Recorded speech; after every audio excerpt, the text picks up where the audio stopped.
Chapitre 96. Jésus dit à Marthe: Tu as déjà ta victoire en main. Jésus va monter dans la barque. C'est une claire aurore d'été qui effeuille les roses sur le crêpe de soie du lac, quand survient Marthe avec sa servante. « Ô maître, écoute-moi pour l'amour de Dieu !» Jésus redescend sur la rive et dit aux apôtres: « Allez m'attendre près du torrent. » Entre-temps, préparez tout pour la mission vers Maghédan. La Décapole aussi attend la parole. Allez. Et pendant que la barque se détache et prend le large, Jésus marche à côté de Marthe, respectueusement suivi par Marcel. Il s'éloigne ainsi du pays en cheminant sur la rive qui, tout de suite, après une bande de sable déjà mélangée de rares herbes sauvages, se couvre de végétation et quitte la ligne horizontale pour grimper en donnant l'assaut aux pentes qui se mirent dans le lac. Quand ils ont rejoint un endroit solitaire, Jésus dit en souriant: « Que veux-tu me dire ?»« Ô maître, cette nuit, peu après la fin de la seconde veille, Marie est revenue à la maison. Ah, mais j'oubliais de te dire qu'elle m'avait dit à Sexte pendant que nous mangions: « Te déplairait-il de me prêter un de tes habits et un manteau ?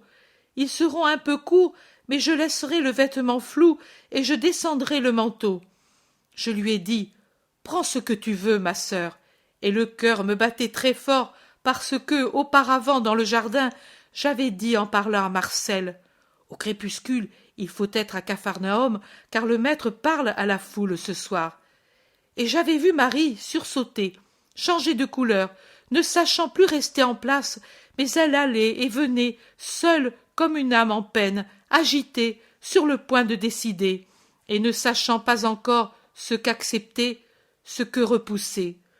Après le repas, elle est allée dans ma chambre et elle a pris le vêtement le plus sombre que j'avais, le plus modeste, elle l'a essayé et a prié la nourrice de descendre tout l'ourlet parce que l'habit était trop court.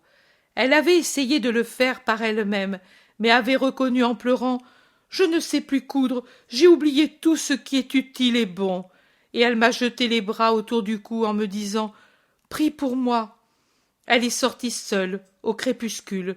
Comme j'ai prié pour qu'elle ne rencontre personne qui l'empêche de venir ici, pour qu'elle comprenne ta parole, pour qu'elle réussisse à étrangler définitivement le monstre qui la rend esclave.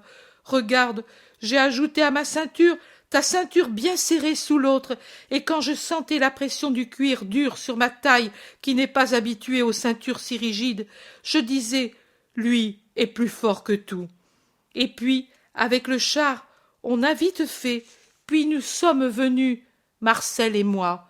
Je ne sais si tu nous as vus dans la foule, mais quelle douleur, quelle épine dans le cœur en ne voyant pas Marie.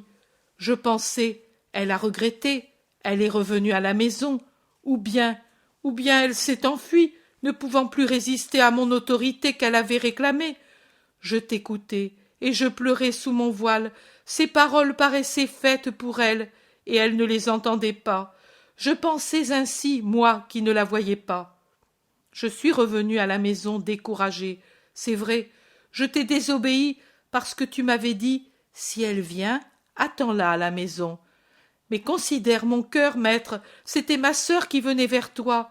Est-ce que je pouvais n'être pas là pour la voir près de toi? Et puis, tu m'avais dit: « Elle sera brisée. » Je voulais être près d'elle tout de suite pour la soutenir. J'étais agenouillée en larmes et en prière dans ma chambre, et la seconde veille était finie depuis longtemps quand elle est rentrée, si doucement que je ne l'ai entendue que quand elle est tombée sur moi, me serrant étroitement dans ses bras et disant: « C'est vrai tout ce que tu dis, sœur bénie, et même c'est beaucoup plus que tu ne dis. Sa miséricorde est beaucoup plus grande. Ô ma Marthe, tu n'as plus besoin de me retenir. Tu ne me verras plus cynique et désespérée. Tu ne m'entendras plus dire pour ne pas penser. Maintenant je veux penser, je sais à quoi penser, à la bonté faite chair. Tu as prié, ma sœur, certainement tu as prié pour moi, mais tu as déjà ta victoire en main. Ta Marie, qui ne veut plus pécher, qui renaît maintenant, la voilà. Regarde-la bien en face, car c'est une nouvelle Marie au visage lavé par les pleurs de l'espérance et du repentir. Tu peux me baiser, sœur pure, il n'y a plus de traces d'amour honteux sur mon visage. Il a dit qu'il aime mon âme, car c'est à elle et d'elle qu'il parlait. La brebis perdue, c'était moi. Il a dit, écoute si je dis bien.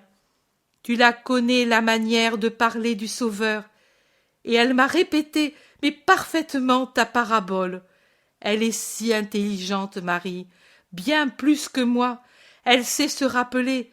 Ainsi, je t'ai entendu 2 fois. Si sur tes lèvres ces paroles étaient saintes et adorables, sur les siennes, elles étaient pour moi saintes, adorables et aimables, car c'étaient les lèvres d'une sœur, de ma sœur retrouvée, revenue au bercail familial, qui me les disait.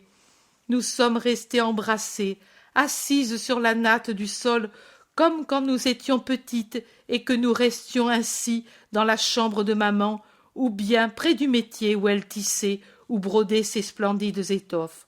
Nous sommes restées ainsi. Nous n'étions plus séparées par le péché, et il me semblait que maman aussi était présente par son esprit. Nous avons pleuré sans douleur et même avec tant de paix. Nous nous embrassions heureuses, et puis Marie, fatiguée par le chemin qu'elle avait fait à pied, par l'émotion de tant de choses, s'est endormie dans mes bras, et avec l'aide de la nourrice, je l'ai couchée sur mon lit, et je l'ai quittée pour accourir ici. Et Marthe baise les mains de Jésus, radieuse.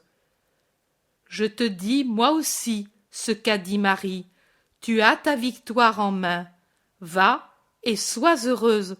Va en paix, et une conduite toute de douceur et de prudence avec celle qui vient de renaître. Adieu, Marthe. Fais-le savoir à Lazare qui là-bas se tourmente.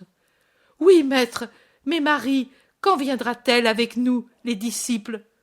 Jésus sourit et dit, le Créateur a fait la création en 6 jours, et le 7e, il s'est reposé. Je comprends, il faut avoir de la patience. Patience, oui. Ne pas soupirer, c'est une vertu, cela aussi.